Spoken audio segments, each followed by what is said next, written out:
Maximize your yields while spreading out your workload with the earliest maturing winter cereal. Visit kws.com/CA to see how our hybrid rye varieties can work for you. High yields, high quality, high value for your farm. KWS, seeding the future since 1856.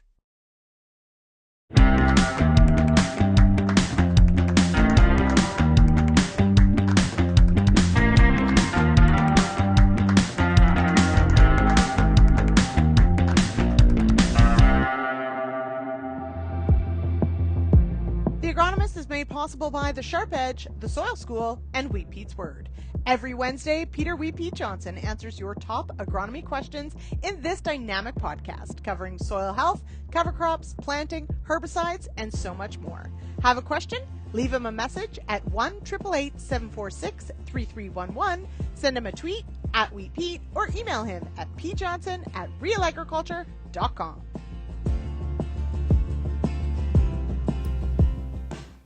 Hey everyone, welcome to the Agronomists. It is going to be a great show. I can feel it. Thanks everybody for tuning in here live, of course, or if you're watching the replay, don't forget, head on over to realagriculture.com/agronomists. Let us know you took in the episode and get those CEU credits. Tonight's episode is going to be, well, maybe a bit silly. I'll be honest. We've got some great friends joining us who are laughing in my ear already. But it's also going to be incredibly timely because we are dealing with some very challenging conditions in many parts of Western Canada and here in Ontario as well. It is also sweltering and sticky humid. And so if my backdrop is swaying from the fan I have on me, I apologize, but it was 40 degrees with the Humidex today. All right, tonight's topic is compaction and rescue fertility treatments. They are related, and we're going to talk about why. And a lot of it has to do with this season's issues with too much water. So without further ado, let's bring in none other than Peter Wheat Pete Johnson, who you may recognize from tonight's sponsor, and Marla Riekman with Manitoba Agriculture. Hello, Marla. How are you? Oh, you're muted. It's all right. We can do this. We've done it before. Down at the bottom. Oh, it was working fine before. Okay, we'll fix it. Peter. Yeah, hang on. Pete, how much wheat did you combine today? I combined no wheat today. Thank you very much, Lyndsey. You dang well know it. It poured this morning. It just man, I don't know what it is about the weather this year, but there's no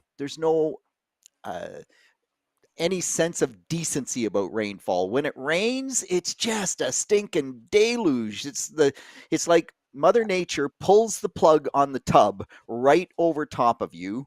Ken Nixon sent me a text, and where he was, it was raining at a rate of 288 millimeters per hour. That's 11 inches per hour. Had it rained for a full hour, we got a lake in our backyard. It almost came in the basement because there was so much water that came so fast. And oh yeah, it's zero combining. Thank you very much, Lyndsey. Zero. But yeah, sorry about that. All right, Marla, do we have sound? No, we do not have sound. How did we lose sound? We had sound leading up to it. Okay, we'll try this again. Yeah, blame Jay. We might have to go and come back. That's okay. We'll keep going through. All right. So we are going to talk about compaction. And actually, for anyone who's been following along with the canola school, they'll see Marla and Calvin just did a canola school on adding sulfur potentially to the canola crop in wet conditions. So let's start with Pete.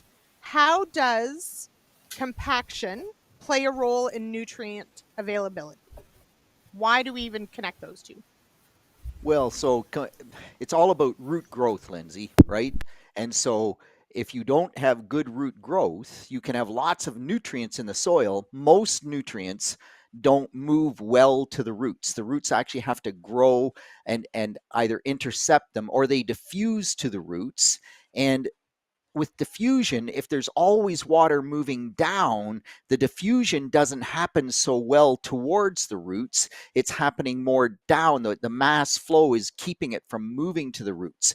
So once you have compacted soils, you get less root growth, you get less good water movement in that compacted soil, you get more on the surface, then it goes anaerobic. When it goes anaerobic, then roots die. It's mightily hard for roots to pick up nutrients when they're dead. It's funny how that works, but it just works that way.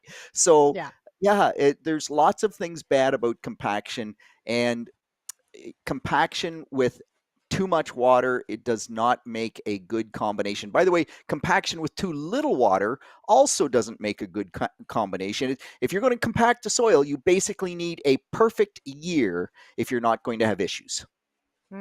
Okay. Marla. No, we still have sound. So when you unplugged, we heard a bit, but I feel like maybe, no, we can't hear you now. I feel like maybe your headset is just going to be rude. You may have to hang up and come back. But we can do this. I promise. We can. Because we want to hear all about compaction. And Marla loves these things. Actually, Pete, you and Marla are going to be at an event together coming up. Are you not? So on the 26th, so what's a week Friday? I think it's the 26th of July in Emo, Ontario. There is a compaction day. It's an open house as well, I think, at the Emo research station. And then the next day is a drainage day at Rainy River, a drainage open house, which, by the way, tile drainage makes a difference when it comes to compaction. Again, it's about water management. And Marla, are you back? Because Marvelous Marla, I see Jason put in there. Yeah, no, I can't hear you. Try without the headset, maybe. See if that helps. Thanks, Jason. Yeah. Yeah, we love you, Pete. But Marla has a lot to say. Okay? She brings a lot to this conversation. Way more than me. Yeah, but you may have to, if that doesn't work, you may have to hang up and come back because the platform doesn't love changes on the fly.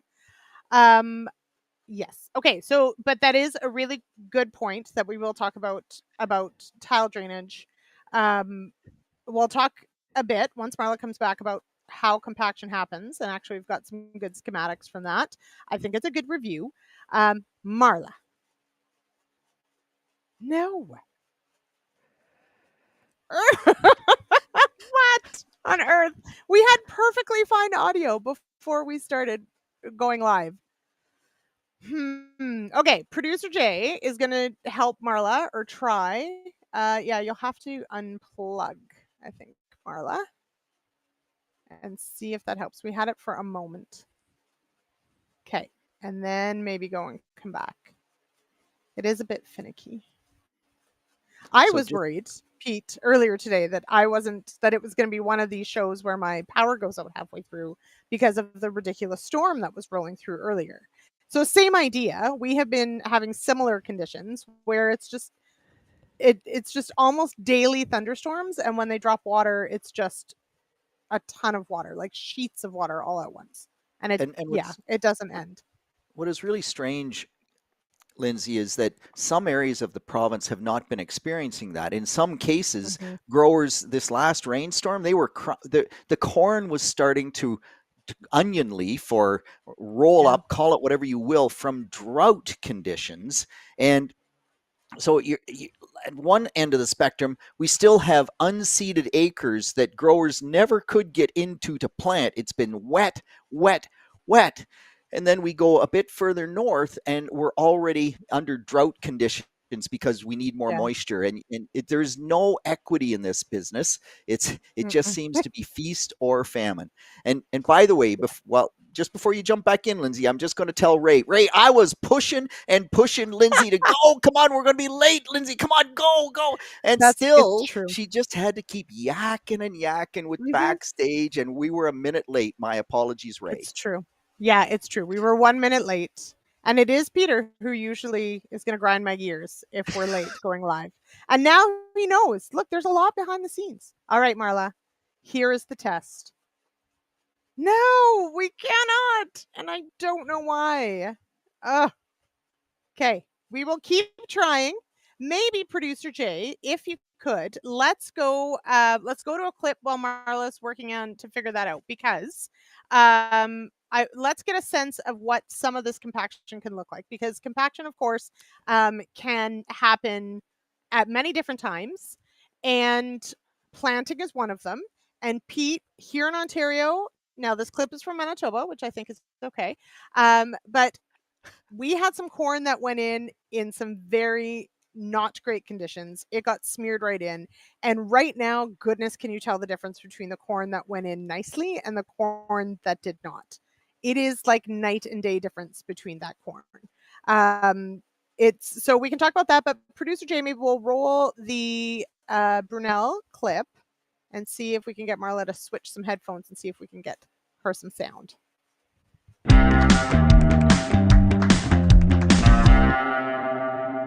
A lot of our soils here are clay to heavy clay soils, so they're not very forgiving if we start working them in the spring. What happens is they have a big propensity to shrink and swell, and because they hold a lot of water, they act like a sponge. But as soon as you start working that stuff wet, you're squeezing all of the air out of the pores, and you're making a really compacted, really fine, like it turns into cement. I have some great videos showing sidewall compaction in corn where it's like hitting it with a hammer and it's like hitting a brick. It's just cement. So it makes for big issues when the corn germinates and then decides to is trying to penetrate that dryness and throw some roots. So if we can get a rain right after seeding, it erases a lot of our sins. But this year we didn't have a rain up until about 3 weeks after seeding. So what was happening in a lot of these fields similar to this one, because our soils were worked wet, squeezed all the air out of them, and now as they dry, they shrink. Well, the furrows were starting to open up and becoming really hard. So we had issues where corn seed was germinating, but then drying up. Or corn seed, you sometimes will see the roots follow the furrow trying to penetrate the bottom of it.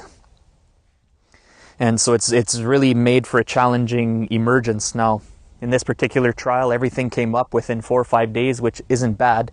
But we are seeing differences between what they call pinch rows, where there would have been a tractor or an implement tire running along the seed row versus areas that didn't have. Because it was on the drier side where we hadn't had a rain, we actually got better emergence where we had a little bit more compaction. But it'll be interesting to carry this through the harvest just to see how the affects corn cob size.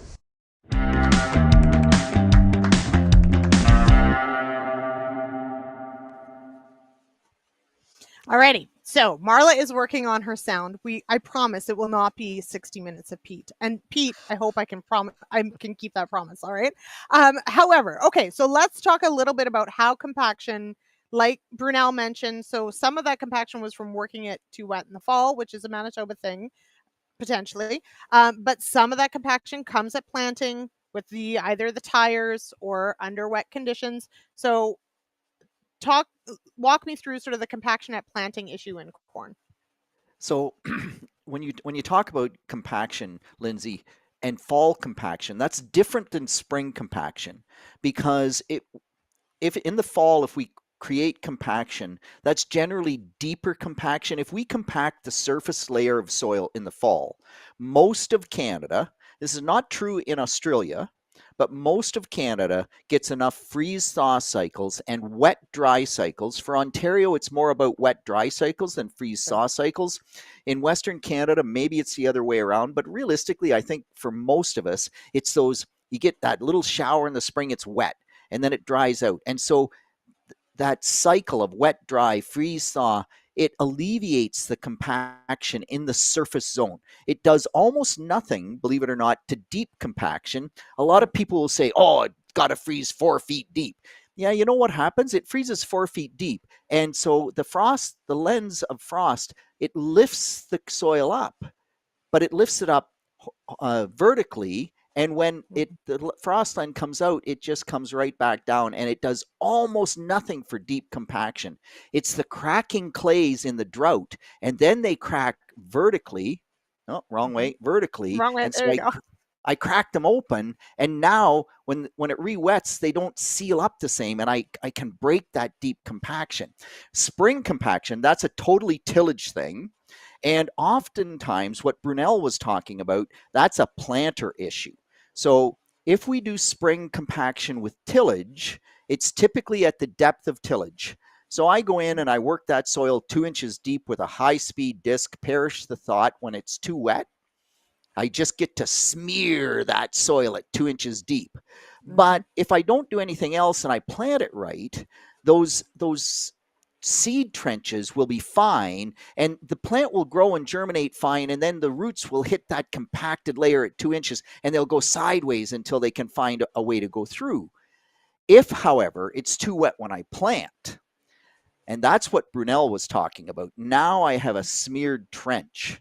And that is way more impactful on corn than it is on soybeans, or actually, I should say it's way more impactful on cereal crops, grass crops, than it is on most broadleaf crops. And it's because of the way the crop actually grows. With broadleaves, they put down that primary root, and that primary root is what they survive on for their entire life. They grow lateral roots, they grow other roots out of the primary root.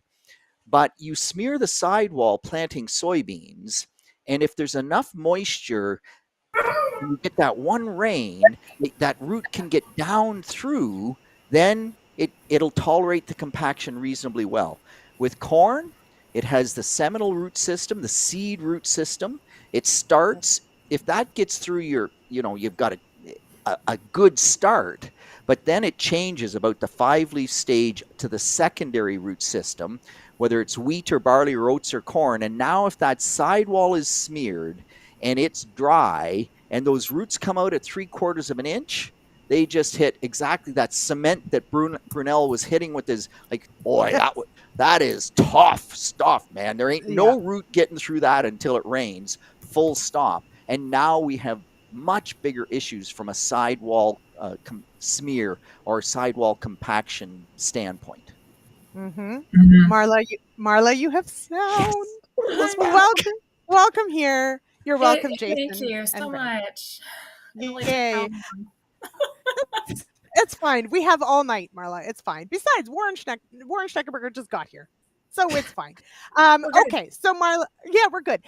Looking at that video with Brunel, I mean, that is in your area, certainly in Manitoba. That's from a few years ago. This year, though, certainly very wet in Manitoba. And what issues are you seeing now, especially hot off of diagnostic days? What conversations are you having with farmers and issues with seeding issues and compaction that you're seeing now? Well, I mean, earlier on, we were actually a bit dry to start. And so it depends on when you got going. And a lot of crops were looking okay if you got in early enough. But then as things started to get wetter and wetter and wetter, then we start seeing some of those issues. I can't say, I've been sent a few pictures that look like there's some compaction issues, even on things like canola, which should be able to handle a fair bit with these tap roots that are definitely not going down. And so it's a little bit of, I'm concerned about where things are going, but mostly I'm actually concerned about what the impact is going to be in those tracks and things leading through until harvest, where we're maybe not seeing a lot of impact right now, but we are seeing some impact in crop growth that's going to be, impacting harvest later on. A lot of what we're seeing in Manitoba right now with that heavy rain and things has actually been more along the lines of, decreasing or moving a lot of nutrients and causing a lot of issues that way. Right. So, and that's one of the things I want to talk about tonight, and we've touched on it a little, but we can dig in a bit further. See what I did there? So Marla, let's recap a little, because, and Pete, you get these questions on the word too, but there are nutrient deficiencies that show up for different reasons, right? And so sometimes a nutrient deficiency is really about access to that nutrient, not necessarily that the nutrient isn't in the soil. So for canola, especially with sulfur being so important, Are farmers having success applying sulfur potentially as a rescue treatment in a year like this? Sure. Is Maybe that the, not. I was going to say it's a standard government answer. It depends. Right. Standard But agonomist's answer is yeah, Yeah, it and that's an depends. economist Okay. answer. Yeah, it depends. Yeah, yeah, that's true. right now we've got a few people who are trying to do a little bit of rescue treatments. I'm hearing of a few situations of that. The issue with rescue treatments is that by the time you get later into the growing season, bolting and early flowering, the potential to actually get that rescue sulfur into the crop is decreasing. And so that need for the sulfur is there. It needs to get into the soil, into the crop. And it's not going to get you to highest yield potential, but it's going to get you beyond what you would be at if you had no sulfur at all, which is going to, in canola anyway, it's going to really impact your yield. So Marla, can I ask what happened to make the crop go sulfur deficient? What is the scenario? So right now in Manitoba anyway, especially on some of our sandier soils where we're seeing a lot of leaching, I think a lot of the sulfur has moved down. We've been hearing of a lot of nitrate deficiencies later on as well, because same thing, we're seeing that nutrient flowing and moving down through that soil profile a little deeper than it has been. Usually if it's an earlier season, like sulfur deficiency, quite often the roots are still going to tap into subsoil sulfate. But later on in the growing season, as we're starting to see these deficiencies show up, once that crop is bolting or at early flowering, by then that root system is established. And if there's no sulfur left for it to take up, it's not remobilizing it in the plant. And that's when you're going to get like the worst deficiency in terms of yield impact. Mm-hmm. Yeah, and if it was drying out, it might come back up with the water from down deep, or if you could get some air in the soil and the microbes could start working on the organic matter and release that sulfur again, Exactly. you might get there, but we're just not in that case right now. It just doesn't stop raining, right? and so this is primarily a sand issue more so than a clay issue. We do see some years some issues on the clays too when we have enough downward movement on those clays, but it would be on those sandy or textured soils that we're seeing more of that issue. Yeah, you can't have clays like we have in Ontario. There are clays in Ontario, I swear there is no downward movement at all, baby. It just won't happen. There are some. There are some in the Red River Valley. Yes. Yeah. They're pretty sticky too, yeah. Yeah, there are. Marla has a puppy, and the puppy would like to be part of the show. Producer Jay, could you let's go to our next sponsor, Reed, and then we're going to get into some of the visuals on dealing with compaction. Our sponsors tonight are Repeat's Word, The Sharp Edge, and the Soil School. Soil health directly impacts crop health, which directly impacts your bottom line. RealAgriculture Soil School provides an opportunity for farmers to learn how to improve soil through discussions on the use of cover crops, strip till and no-till, compost, manure, and more. The Soil School is made possible by support from the Mosaic Company.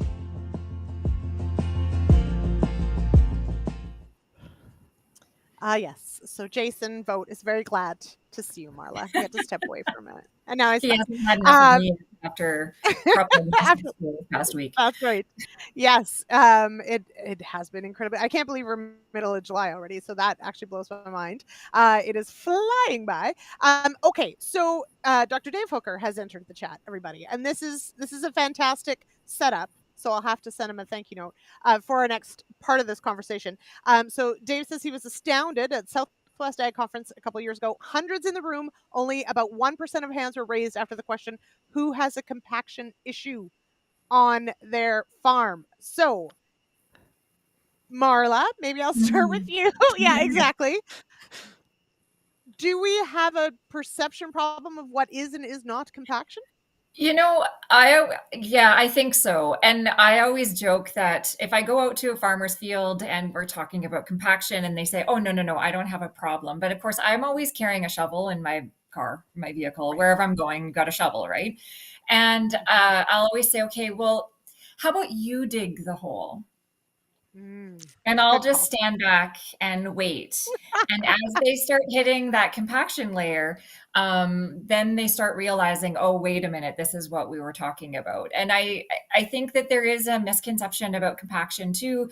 People like to blame other things on it as well. Like there's other reasons why the crop isn't doing very well, other reasons that the crop isn't rooting. And people don't actually look at their crop roots because they don't run around with shovels like the rest of us do. Right. And so I think it's important to go and dig and take a look and actually observe what you're seeing in the soil and observe how the roots are moving through the soil, because that can help tell you how bad that compaction issue might actually be. And I think it's hidden so often too, is we don't end up seeing necessarily how much it might be impacting yield. Again, we blame that yield loss on something else. Something else. Pete, do we equate compaction with ruts? And so if we're not making ruts, we're not compacting? Oh, I think there's a certain amount of that, absolutely. And I think we can go to some pictures if you'd like to prove that that isn't true. But Sure. but Yeah. regardless, If you would. that if and I don't know, this whole concept about what causes compaction, and it's really the hidden yield robber, or this insidious yield loss that many growers don't understand. The deep compaction, there's some excellent studies out there that deep compaction can last at least 12 years. So here, right, a great example of the soybean combine ran on an angle, didn't make any ruts. You would say when you were combining the soybeans, yeah, the surface soil is kind of a little bit tough, but the crop, and this one thing about wheat, man, wheat shows everything. We've talked about this lots, but it's such a good diagnostic crop.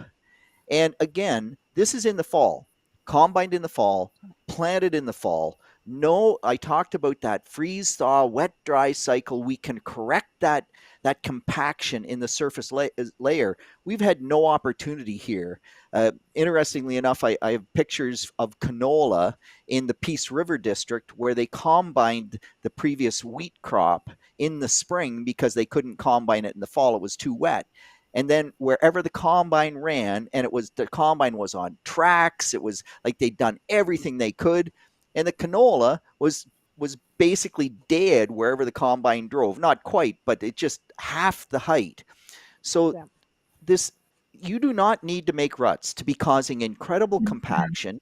This is the surface compaction. That doesn't address at all the deep compaction that heavy axle loads cause, and that deep compaction can have major long-term ramifications for how water moves in the soil and how deep roots can go to access nutrients. That Marla talked about, the sulfur being deep. Man, if the canola could just get those roots down there, it would suck it out. But just not, it's a huge issue, and we ignore it because up until just a few years ago, we had no good solutions. I really think that has changed now.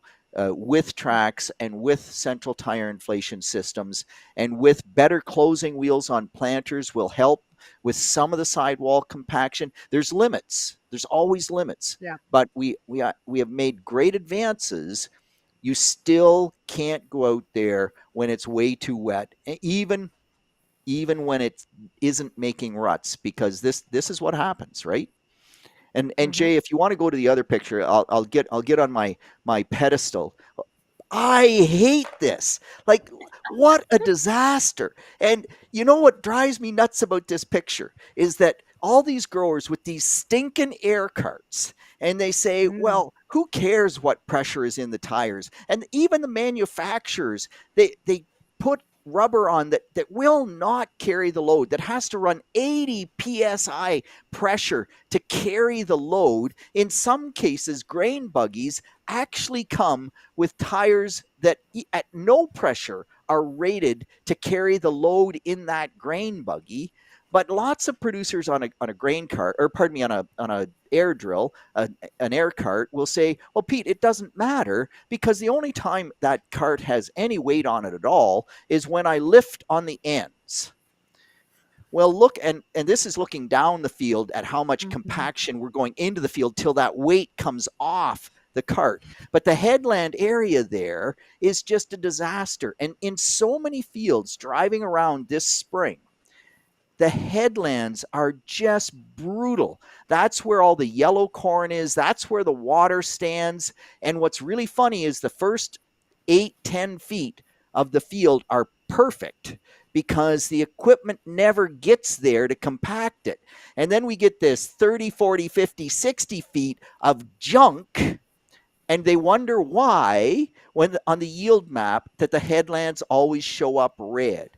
So there's so many things from a compaction standpoint that we have to do better. And headland compaction is just one of them that I think growers, we just have to get better at this. We have to figure out that headlands matter as well, or be like the UK. And in the UK, with the push towards being more environmentally friendly, a lot of headlands are going to get planted into permanent grass, and growers just aren't going to crop them anymore. The difference is over there, they'll get paid to have them in permanent grass. So far, I don't think that's happening in Canada, near as I can tell. In fairness, this costs. So you may not get paid to put it into grass or some sort of perennial cover, but it costs you to have headlands that don't produce anything, especially if you still put on full seed and full rate fertilizer and full spray and the whole bit. So it'll be spray plus there, Lyndsey. Like you can cut your population there, you can cut your fertilizer there, but without crop competition, there's going to be way more weeds. And it's funny, weeds seem to grow even in compacted soils. Stupid things. They love it. Like if it's like concrete, look out. The weeds are having a great time. Okay, so Marla, hard hitting question: is it a grain buggy or a grain cart? Because obviously a cart. Hello. It's obviously a grain cart. Anyways, it's a buggy. Okay. It's a buggy. Have a nice day. Oh, there are no horses on it. There are no horses, Pete. Okay, so headland compaction, definitely an issue.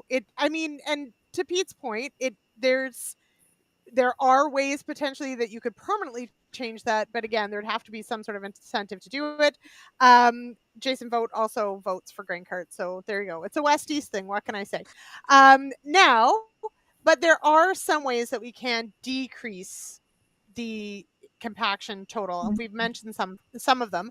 Marla, when we're walking through all of the sort of steps of here are all the options, which one do you find farmers are most receptive to?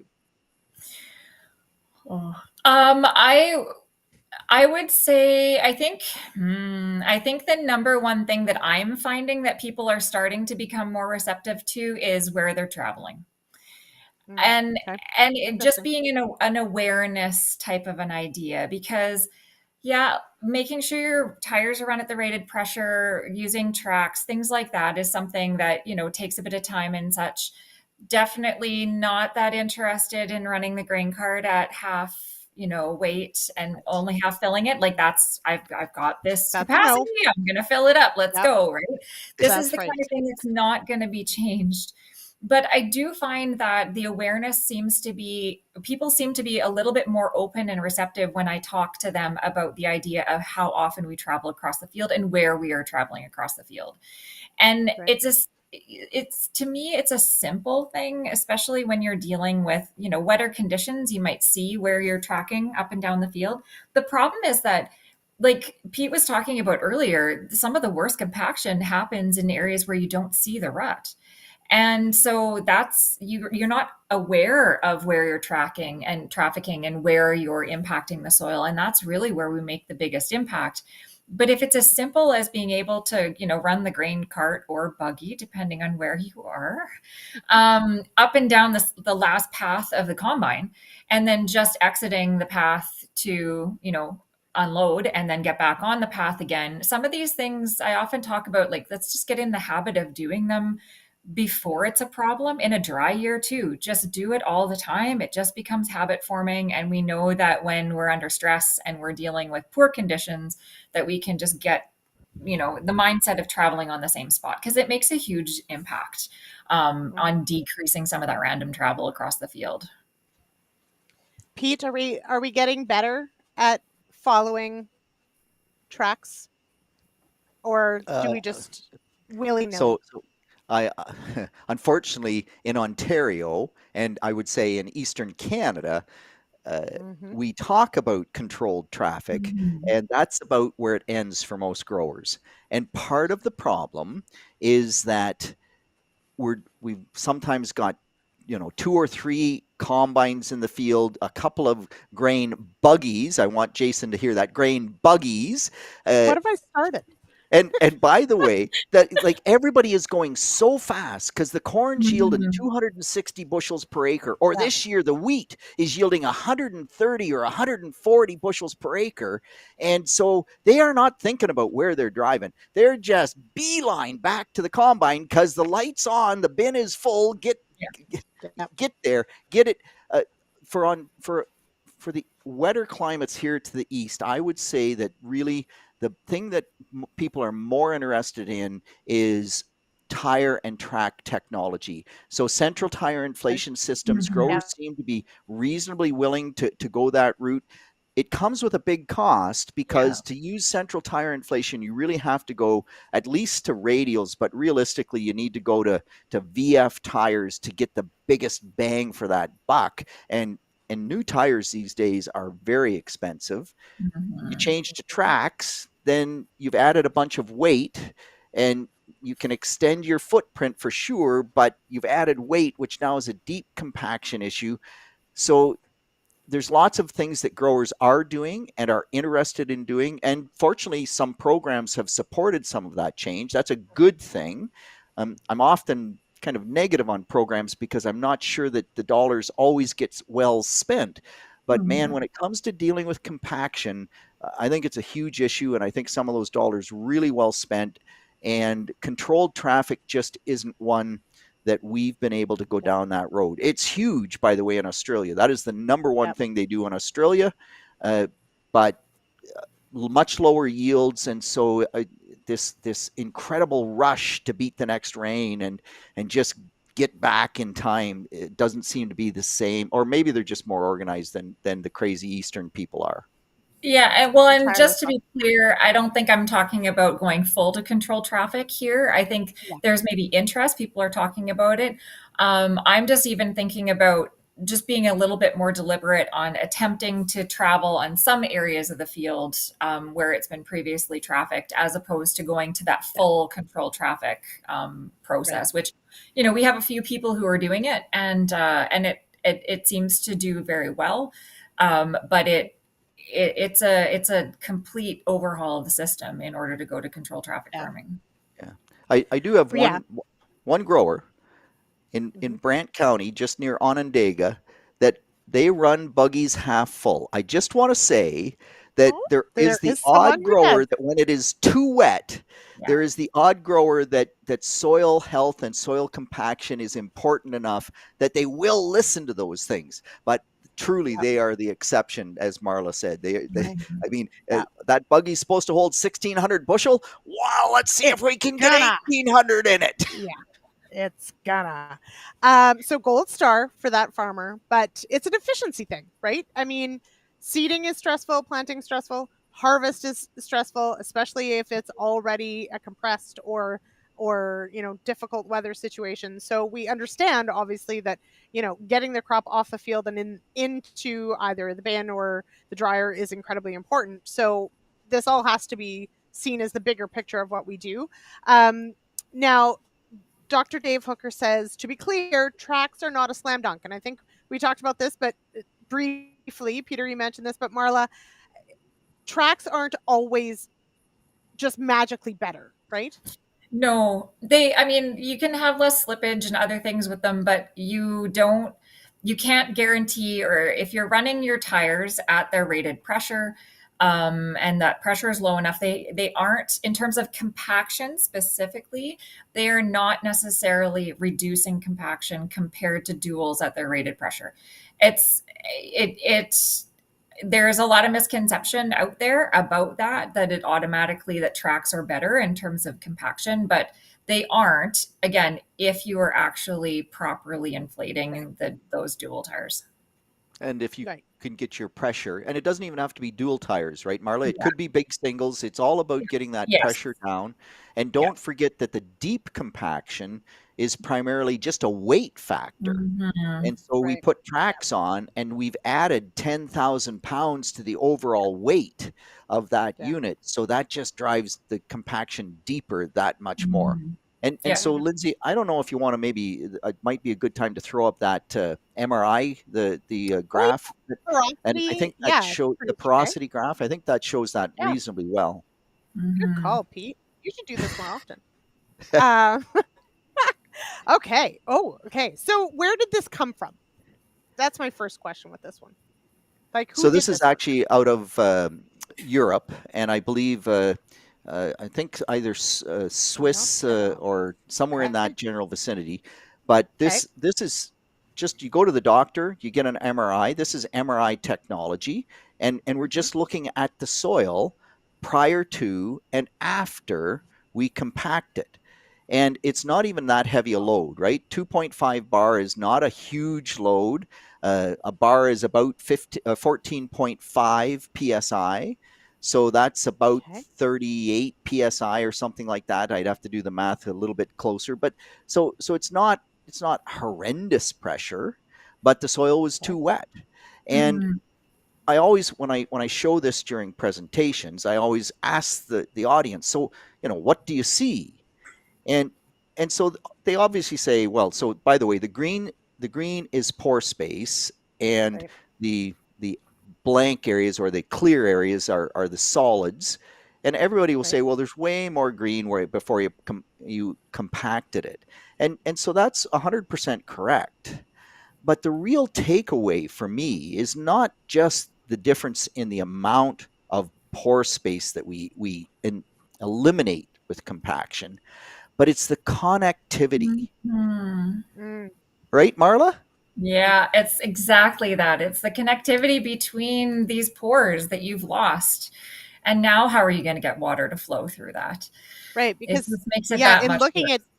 in looking at this, you've got it further up in the soil profile, a lot of little tiny pores now left, and they're disconnected from some of those bigger Yeah. ones down Yeah. at the bottom. So now if I want water to move through this, that's an uphill battle.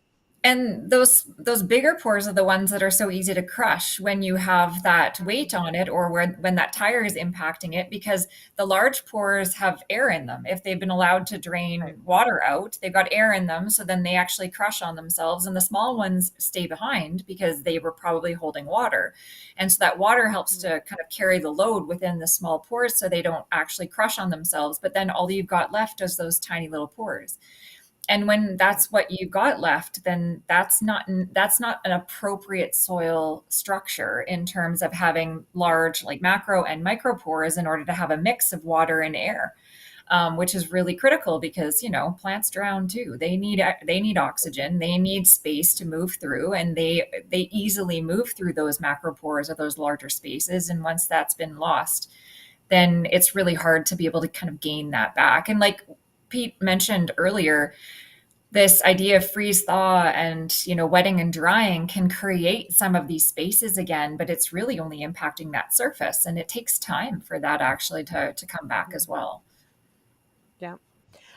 This is maybe a good time to talk about deep ripping, because Ray says no pore should be left behind. That's right.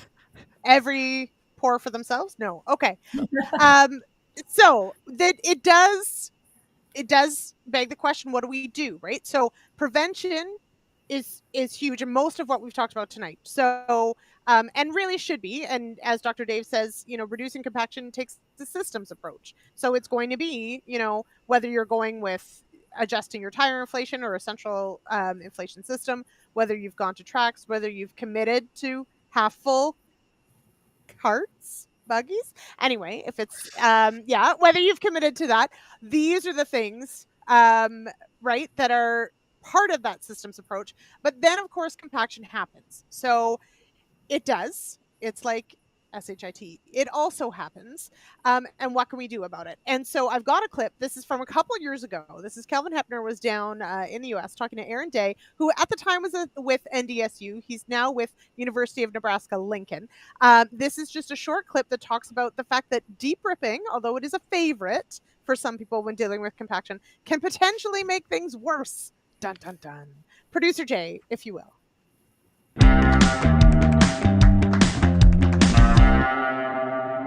Aaron, this year it seems there's more interest in deep ripping and subsoiling to deal with some of the compaction issues that we've seen as a result of the past growing season.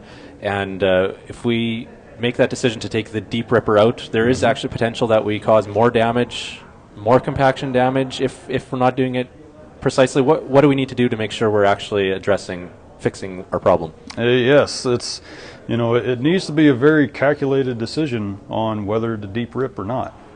Any kind of tillage, particularly a deep ripper, you have the potential of breaking up soil aggregation that you may have built and trying to maintain with all your other soil management practices. So there's always that risk too in there. But if you do decide to go out and deep rip, knowing what depth to rip at is probably the most important question. And there's a lot of individuals that, for good reason, they go out and they don't know where that tillage or that compaction layer is at. And so you set the shanks to whatever depth you feel is right and you pass it through. And you hope that it's done some benefit. But the downside is if you aim too shallow, when that shank and that ripper goes through, it's moving soil in all directions around it, right up above, away from the bars, and down below. So if you go too shallow and it's moving soil, you can actually compact soil on top of your compaction layer and make it thicker. Same way on the other side. If you aim below it, or you end up ripping below it, you're lifting soil up into it. And that compaction layer is strong, and if you don't bust through it, you've just made the compaction layer thicker on the bottom side. The best placement is right along the bottom edge of where the actual compaction is. That way the lift that you get is actually breaking the compaction layer. But the only way to know where that's at is to actually go out and try to take a measure of your soil compaction. Very common device that many soil consultants have is a penetrometer. It's just a rod with a cone on the bottom and a little pressure gauge on top, and you just push it down into the ground and you will see the pressure change as you go deeper. The higher the pressure, the more compacted that soil is. And so if you can go out and just take a few measurements and find out, is there a layer of compaction that you want to alleviate, then you know how deep to set your shanks on them, and get the most out of it, and actually not potentially make the compaction even worse.